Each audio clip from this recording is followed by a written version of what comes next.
जय सिया राम, हरिओम। थाईलैंड की महिला प्रधानमंत्री है ना को थाई कोर्ट ने कहा है कि तुम प्रधानमंत्री बनने लायक नहीं हो। उनको प्रधानमंत्री पद से निलंबित कर दिया गया है, सस्पेंशन हो गई है उनकी। भैया उस महिला प्रधानमंत्री इतनी सुंदर, सौम्य है ना और परिष्कृत, भैया उसने क्या गलती की? तो उसमें आया एक शिव मंदिर का मसला, हाँ उस पर बात करेंगे। कंबोडिया के प्रधानमंत्री से वो बात कर रही थी तो वो लीक हो गई बात को। उसके केंद्र में था शिव मंदिर। अब थाईलैंड, उधर कंबोडिया, समझ रहे हैं ना, शिव मंदिर। तो लग रहा है कि भैया देश तो कोई और है, शिव मंदिर कैसे वहाँ आ गया? उस पर थोड़ी सी आपको डिटेल बताएंगे। पुरानी खबर है, जो खबरों से रूबरू होते रहते हैं उनके लिए कोई नई बात नहीं है, लेकिन थोड़ा सा यहाँ व्याख्या करेंगे, विश्लेषण करेंगे। चैनल को लाइक कीजिए, शेयर कीजिए, सब्सक्राइब कीजिए, बेल आइकन को प्रेस कर दीजिए, आपको नोटिफिकेशन मिलता रहेगा। और ज्वाइन बटन क्लिक करेंगे तो चैनल का मेंबरशिप लेंगे, चैनल की सदस्यता लेंगे, सामाजिक परिवार को बड़ा करेंगे। और ये आपके सामने फ़ोन नंबर होता है जिसके माध्यम से आप UPI, गूगल पे के माध्यम से चैनल को स्ट्रेंथन करते हैं, मजबूत करते हैं, सामाजिक परिवार को बड़ा करते हैं। आपके कंट्रीब्यूशन से, आपके मोटिवेशन से ये चैनल चलता है। अब मुद्दे पे आते हैं, ज़रा सा सुन लीजिएगा ध्यान से, कुछ डिटेल लिखा हुआ है और ज़्यादा भटकूंगा नहीं, मैं सीधी बात करूंगा। कंबोडिया और थाईलैंड के बीच है प्रिय बिहार पर्वत और उस पे बना हुआ शिव मंदिर, और ये दोनों देशों की सीमाओं से लगता है और लड़ाई का कारण है। ठीक है, प्रिय बिहार, जिसे प्रे बिहार भी बेसिकली अंग्रेजी में PREAH लिखते हैं, प्रे बिहार। तो हम भारतीय हैं तो और हिंदी भाषी हैं तो उसको प्रिय बिहार कहने लग गए, और वो प्रैक्टिस में है, लोग प्रिय बिहार लिखते हैं। तो ये प्रिय बिहार मंदिर जो है, जिसे खमेर साम्राज्य के राजा सूर्यवर्मन ने 9वीं से 11वीं शताब्दी में बनवाया था, ये भगवान शिव को समर्पित मंदिर है। ये पूरा का पूरा वो एक कैंपस है। कंबोडिया और थाईलैंड की सीमा पर डांगरेक पहाड़ियों की चोटी पर स्थित है। ये खमेर साम्राज्य राजा सूर्यवर्मन 9वीं से 11वीं सदी में बनाया गया भगवान शिव मंदिर का कैंपस पूरा का पूरा। इतना ही नहीं है, देयर इज समथिंग मोर। यह मंदिर यूनेस्को द्वारा विश्व धरोहर स्थल घोषित है। ये वर्ल्ड हेरिटेज है यूनेस्को का। दोनों देश इसे अपनी सीमा का हिस्सा मानते हैं। कंबोडिया और थाईलैंड की लड़ाई ये है कि ये जो प्रिय बिहार का पर्वत है, इतना ऊंचा पर्वत है, इसके ऊपर जो शिव मंदिर है, ये उनके क्षेत्र में है, उनके टेरिटोरी में है, जिसके कारण यहाँ लंबे समय से विवाद होता रहा है। विवाद का मुख्य कारण है ऐतिहासिक दावे। कंबोडिया का दावा है कि मंदिर खमेर साम्राज्य की विरासत है और 1904 में फ्रांसीसी थाई नक्शे के अनुसार उसकी सीमा में है। तो फ्रांसीसी थाई नक्शा जब हम बोलते हैं तो अब सीधी बात है, ये वो जो टेरिटोरी है जहाँ की फ्रांस, जैसे कि भारत में अंग्रेज़ों का शासन था, उनकी कॉलोनी बनाई थी, वहाँ फ्रांस का था। तो अंग्रेज़ों ने भी कई गलतियाँ करी हैं, बांट बूट दिया भारत को भी, जहाँ जहाँ थे गए, नक्शे बनाए, कई गलतियाँ की हुई हैं। तो फ्रांस ने भी गलती कर दी, उसने नक्शा उकसा इसके लिए उस इधर, मतलब वो नक्शे में कुछ गलती है, और वो मुख्य मुद्दा है दोनों की लड़ाई का। अब थाईलैंड जो है इसे अपनी हिंदू विरासत का हिस्सा मानता है और दावा करता है कि मंदिर का कुछ हिस्सा उसकी सीमा में आता है। थाईलैंड में तो हिंदू विरासत है ही ना, है ना। उसके एयरपोर्ट, पुराना एयरपोर्ट है बैंकॉक, वहाँ जब उतरेंगे आप तो आपको समुद्र मंथन का रेप्लिका दिखेगा आपको, है ना।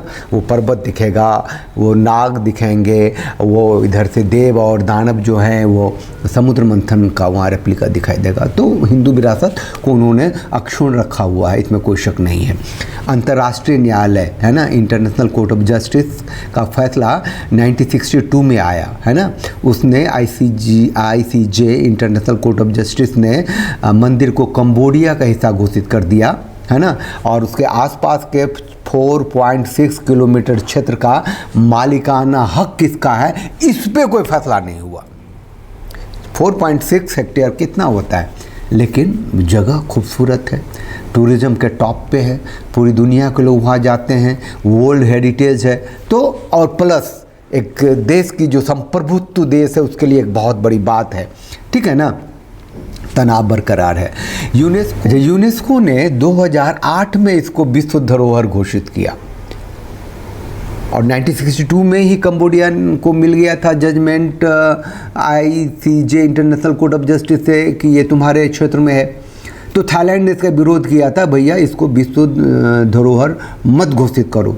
परिणाम क्या हुआ कि 2008 से 2011 के बीच मंदिर के आसपास कई सैन्य आर्मी कॉन्फ्लिक्ट हुए, झड़पें हुई, जिसमें दोनों पक्षों के नागरिकों की जान गई।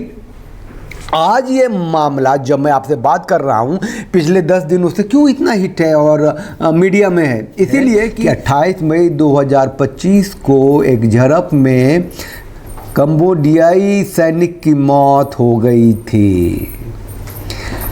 2025 में थाईलैंड की प्रधानमंत्री पेंटोक शिनावात्रा का एक फ़ोन टैप कर लिया गया, ठीक है, जिसमें उन्होंने कंबोडिया के नेता को अंकल कह दिया था, अंकल, चाचा, और कहा था कि थाई सेना को तो छोड़ो,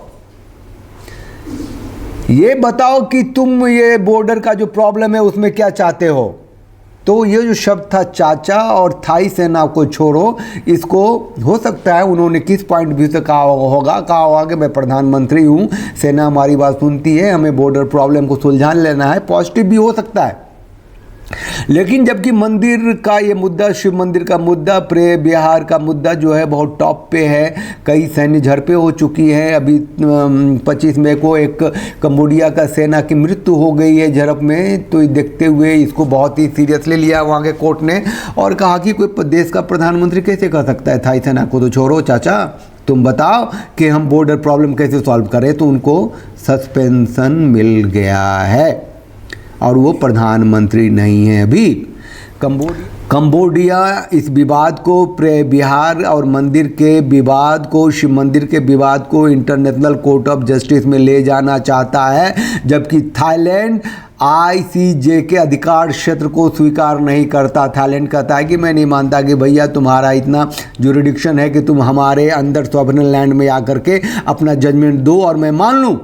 दोनों देश 14 जून 2025 को ज्वाइंट बाउंड्री कमेटी JBC के जरिए बातचीत पर सहमति जताई है, लेकिन कोई ठोस प्रतिक्रिया उन लोगों को नहीं मिली है। मई 2025 में तनाव कम करने के लिए सैनिकों को पीछे हटने की बात हुई, लेकिन अस्थायी समाधान बाकी है।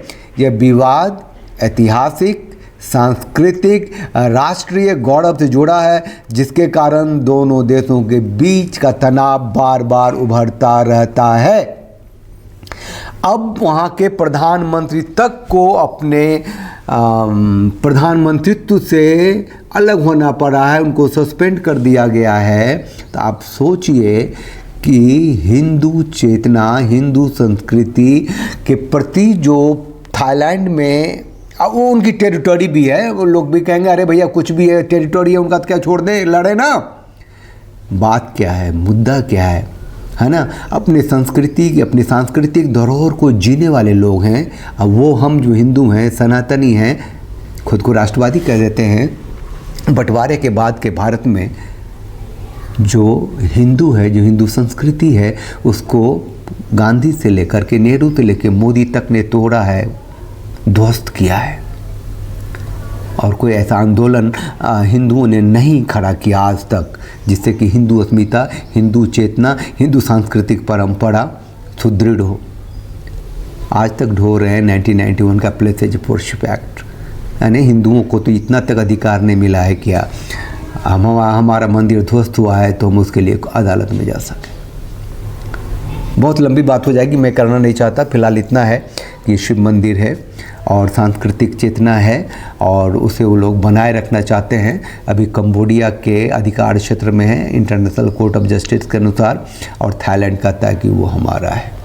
और थाईलैंड के पुलिस वहाँ पहरेदारी पे रहते हैं और अचानक से कुछ कंबोडिया की स्त्रियां आई थी घूमने, उन्होंने कंबोडियन जो है राष्ट्रगान शुरू कर दिया, तो उन लोगों को बस एक हो गया, मारपीट हो गई, एक सेना की हत्या हो गई। खैर चलिए, चैनल को लाइक कीजिए, शेयर कीजिए, सब्सक्राइब कीजिए और ये मान के चलिए कि दुनिया की सबसे जब से जीवन है या जीवन नहीं भी है तो उससे पहले से ही सनातन है से जुड़े हुए हैं। और कंबोडिया में भी जो अच्छा होता क्या है कि मैं समाप्त करते करते और बोलने लग गया, ये जब तक आसमानी किताब नहीं आई थी ना धरती पे, तब तक तो जैसे कि मंदिर है वहाँ बौद्ध का शासन हो गया तो उसी मंदिर में वो बौद्ध तरीके से पूजा पाठ करने लग गए। मंदिर को ध्वस्त नहीं किया, अल्टर नहीं किया, कुछ नहीं किया, अपने तरीके बदल लिए, पूजा के मंदिर वही है। अपने बिहार में आप देखेंगे ना जाके तो क्या स्टोन पे कलाकृति है, नंदी है सामने, अब थोड़ा सा ध्वस्त अवस्था में है और टूट फूट गया है, शिव के सांप हैं, पंचमुखी सांप सब है बने हुए, ओहो अद्भुत है। गौरव हम महसूस कर सकते हैं, अपनी गहरी जड़ों को महसूस कर सकते हैं, इसीलिए वीडियो बनाया था कि दुनिया लड़ रही है संस्कृति में जीने के लिए, अपने सांस्कृतिक धरोहर को अपना बनाए रखने के लिए। जो हमारा है, हमारे देश में हम कहाँ हैं, सोचिए, समझिए, साथ रहिए, साथ दीजिए। जय सिया राम, हरि ओम।